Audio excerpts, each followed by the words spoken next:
Hello दोस्तों, tally का आज हम लोग 4th पार्ट जानेंगे।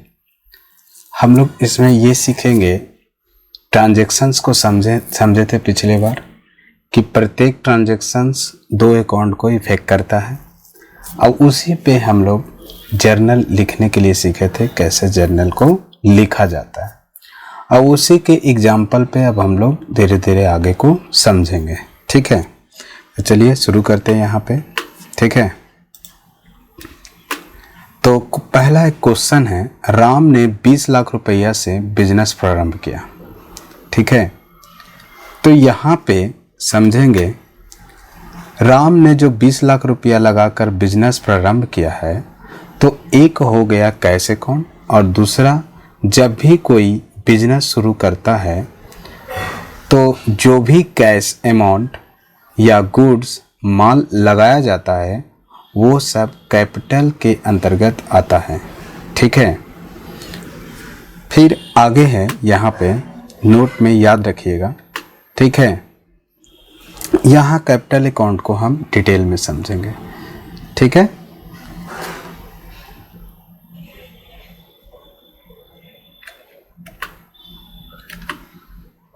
तो यहाँ पे दिया है, व्यापार के ऑनर के नाम का कोई भी खाता नहीं खोला जाता है। जब भी व्यापार का ऑनर पूंजी लगाकर व्यापार शुरू करता है तो उसके लिए कैपिटल अकाउंट खोला जाता है। इसका कारण यह है कि व्यापार और उसके ऑनर को अलग अलग माना जाता है। यहाँ पर राम, जिसने कोई भी बिजनेस शुरू किया है और बिजनेस में दो अलग अलग पहचान है, इसलिए व्यापार का ऑनर जो कैश या गुड्स माल व्यापार में लगाया है वह व्यापार का ऋणी बन जाता है। और व्यापार इस दृष्टि से बिजनेस का जो भी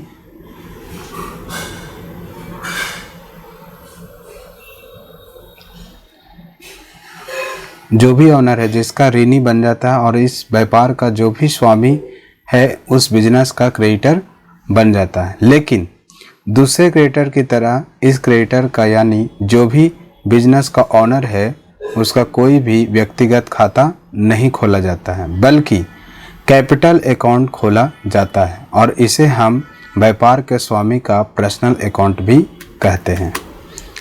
जब व्यापार के ऑनर एक से अधिक होते हैं तो कैपिटल के साथ उसका नाम भी जोड़ दिया जाता है। ठीक है, जब हमें देखना है कि कैश अकाउंट और कैपिटल अकाउंट किस प्रकार के अकाउंट है। ठीक है, तो यहाँ पे राम है और एक मान लीजिए सिलिकॉन वैली मेरा इंस्टीट्यूट है। तो यहाँ पे राम ने एक बिजनेस स्टार्ट किया। ठीक है, अब यहाँ पे राम का जो अकाउंट है कैपिटल अकाउंट है, क्योंकि पूंजी लगाया है। यहाँ पे पहले ही बोल दिया गया है कि बिजनेस का ऑनर और बिजनेस को अलग अलग माना जाता है। इन्होंने क्या किया, बिजनेस पे इन्वेस्ट किया, तो इसका जो पैसा लगाया कैश में लगाया, लेकिन कैश अकाउंट नहीं होगा। यहाँ पे क्या बनेगा, ये कैपिटल अकाउंट बनेगा। ठीक है, तो personal account, capital account personal account के अंतर्गत आता है। तो पर्सनल अकाउंट क्या कहता है मेरा, है ना, क्रेडिट हो जाएगा। पर्सनल अकाउंट का नियम ये कहता है, पाने वाले को डेबिट करो तथा देने वाले को क्रेडिट करो। तो राम क्या हो गया, देने वाला हो गया। किसको हो गया, इंस्टीट्यूशंस को, यानी कि बिजनेस को, तो ये क्रेडिट हो गया। अब यहाँ पे क्या दिया है, कैश दिया है। कैश अकाउंट मेरा किसके अंतर्गत आता है, रियल अकाउंट के अंतर्गत आता है। तो यहाँ पे जो आपका रियल अकाउंट हो जाएगा, आई मीन कैश हो गया, वो डेबिट हो गया। ठीक है, समझे। तो यहाँ पे cash account debit to capital account, इस तरह से लिखते हैं हम लोग। ठीक है, नेक्स्ट क्वेश्चन है, राम ने श्याम से 10,000 रुपया का माल खरीदा। अब यहाँ पे राम ने है जो श्याम से 10,000 का माल खरीदा। यहाँ पे समझने वाली बात है, ध्यान दीजिएगा कि जब ट्रांजैक्शन में यह नहीं दिया रहता है कि माल नगद बेचा गया है कि उधार, तब वहाँ पर व्यक्ति का नाम दे दिया जाता है। इसका अर्थ है कि माल उधार खरीदा गया है। है ना। जैसे कि राम ने श्याम का नाम दे दिया, इसका अर्थ ये हो गया कि राम ने क्या किया है, इससे उधार खरीदा है। ठीक है, तो ये मेरा राम हो गया और ये मेरा श्याम हो गया। तो राम क्या कर दिया, परचेज, है ना। परचेज मेरा नॉमिनल अकाउंट के अंतर्गत आता है ना। तो यहाँ पे पर्सनल अकाउंट ये हो गया श्याम, तो क्या करता है, परचेज अकाउंट नॉमिनल अकाउंट। तो नॉमिनल एक प्रकार का क्या है, खर्च है। तो नॉमिनल अकाउंट का नियम ये कहता है कि हानि और व्यय को डेबिट करो। तो खर्च हो रहा है ना, तो वो मेरा क्या चीज हो जाएगा, डेबिट हो जाएगा टू पर्सनल अकाउंट। ठीक है, नेक्स्ट क्वेश्चन है, राम ने 5,000 रुपया का माल खरीदा। अब यहाँ पर राम ने क्या किया, 5,000 रुपया का माल किया। तो यहाँ पे मेरा राम का अकाउंट हो गया जो कि परचेज किया है, और एक कैश में किया है जो कि रियल अकाउंट हो गया है। तो यहाँ पे क्या हो जाएगा, परचेज अकाउंट डेबिट हो जाएगा टू कैश अकाउंट। क्या, परचेज एक प्रकार का खर्च है, तभी बोले हानि या व्यय को डेबिट करो। जो भी खर्च है तुम्हारा क्या है, उसको डेबिट करना है ना। बाकी यो तुम्हारा कैश अकाउंट हो गया। नेक्स्ट क्वेश्चन है, राम ने मोहन से नगद माल 7,000 रुपया का खरीदा। तो यहाँ पर राम का और परचेज अकाउंट और नॉमिनल अकाउंट हो गया मेरा। राम मेरा क्या है, परचेज किया है, मोहन से 7,000 रुपया खरीदा है ना। तो मोहन क्या दिया, कैश में, है ना। तो ये रियल अकाउंट, तब purchase account debit to cash account. Next question है, राम ने बिल्डिंग 10 लाख रुपया खरीदा। तो यहाँ पे याद रखिएगा कि बिल्डिंग जो खरीदा है उसको बार बार यूज कर रहा है राम। ठीक है, इसको बेचने के लिए नहीं खरीदा। यहाँ पे परचेज अकाउंट नहीं होगा। ठीक है, जो होगा राम का अकाउंट होगा, जो कि वो क्या दे रहा है, कैश में खरीद रहा है। कैश मेरा रियल के अंतर्गत आता है। और एक मेरा बिल्डिंग अकाउंट, ये भी रियल के अंतर्गत आता है। तो बिल्डिंग अकाउंट, रियल अकाउंट का क्या नियम है, जो वस्तु व्यापार में उसे डेबिट करो। व्यापार में क्या आ रहा है, बिल्डिंग आ रहा है। जो वस्तु व्यापार से जाए उसे क्रेडिट करो, तो व्यापार से क्या जा रहा है, कैश जा रहा है।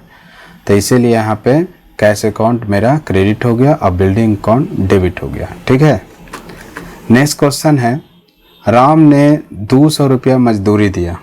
अब यहाँ पे 200 रुपया मजदूरी दिया है, तो एक तो मेरा वेज अकाउंट हो गया मजदूरी का, और ये नॉमिनल अकाउंट के अंतर्गत आता है। और एक मेरा कैश अकाउंट हो गया जो कि रियल अकाउंट के अंतर्गत आता है।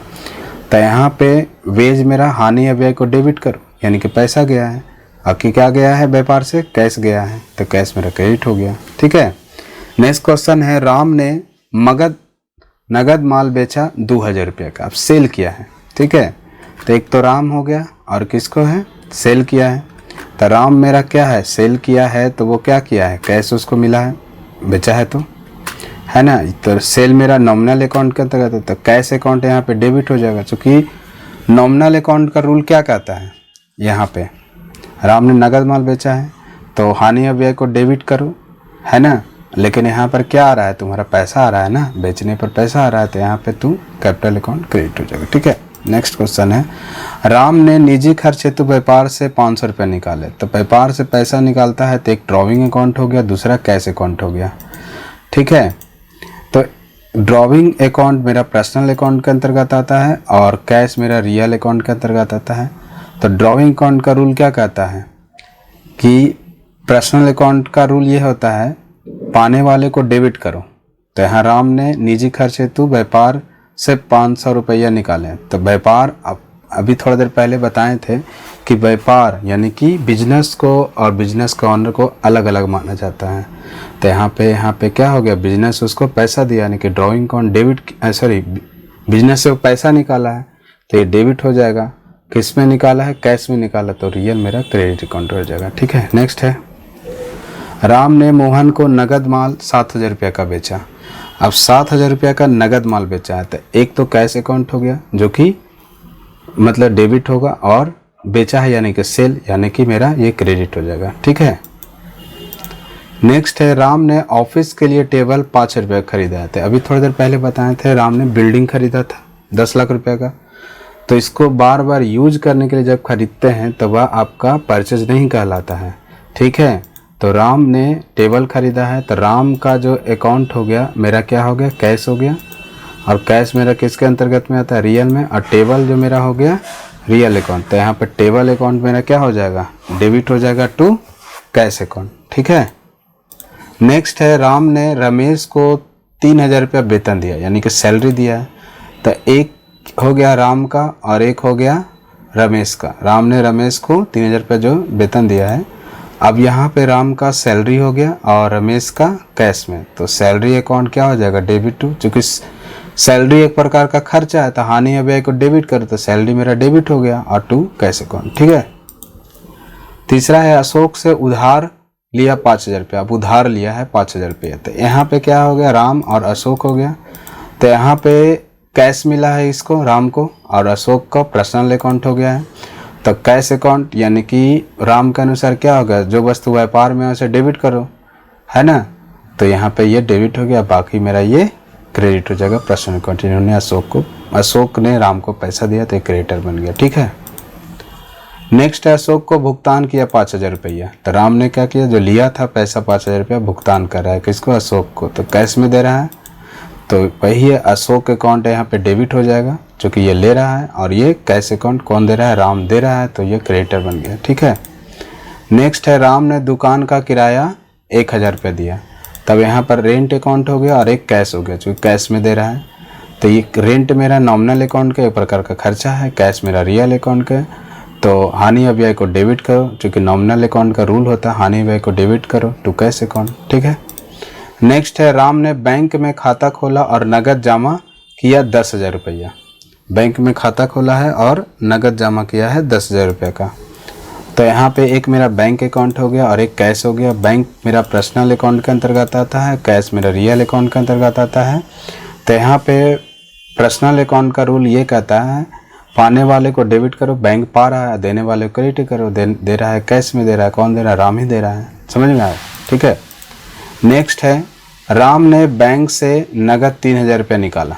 तो नगद एक तो कैश अकाउंट हो गया, दूसरा बैंक अकाउंट हो गया, है ना। तो कैश मेरा रियल के अंतर्गत आता है, बैंक मेरा पर्सनल के अंतर्गत आता है। तो कैश का रियल अकाउंट का रूल क्या है, जो वस्तु व्यापार में ऐसे डेबिट करो। तो राम ने बैंक से नगद 3,000 रुपये निकाला, 3,000 क्या हो गया, व्यापार में आया, तो एक डेबिट हो गया, कौन दिया, तो बैंक दिया, तो बैंक क्रेडिट हो गया। ठीक है। नेक्स्ट क्वेश्चन है राम ने मोहन से 5,000 रुपये का माल खरीदा। तो राम और मोहन का 2 अकाउंट बनेगा। तो राम मेरा किस में आता है, परचेज किया है, खरीदा है ना, तो ये नॉमिनल अकाउंट के अंतर्गत आता है। और मनोज क्या है, पर्सनल अकाउंट के अंतर्गत। तो यहाँ पर परचेज यानी एक प्रकार का खर्चा है ना, तो खर्चा को डेबिट करना है और मनोज टू क्रेडिट हो जाएगा। ठीक है। नेक्स्ट है राम ने मोहन को चेक द्वारा भुगतान किया। तो चेक द्वारा भुगतान किया किसको, मनोज को, सॉरी मोहन नहीं था, मनोज था। तो एक मनोज का अकाउंट हो गया, एक बैंक का अकाउंट हो गया। मनोज मेरा पर्सनल अकाउंट हो गया और बैंक, चूँकि राम क्या किया, चेक के द्वारा कर रहा है तो बैंक ही ना होगा, तो बैंक मेरा पर्सनल अकाउंट के अंदर। तो यहाँ पे मनोज का अकाउंट चूँकि पाने वाला डेबिट है ना, देने वाला कौन है,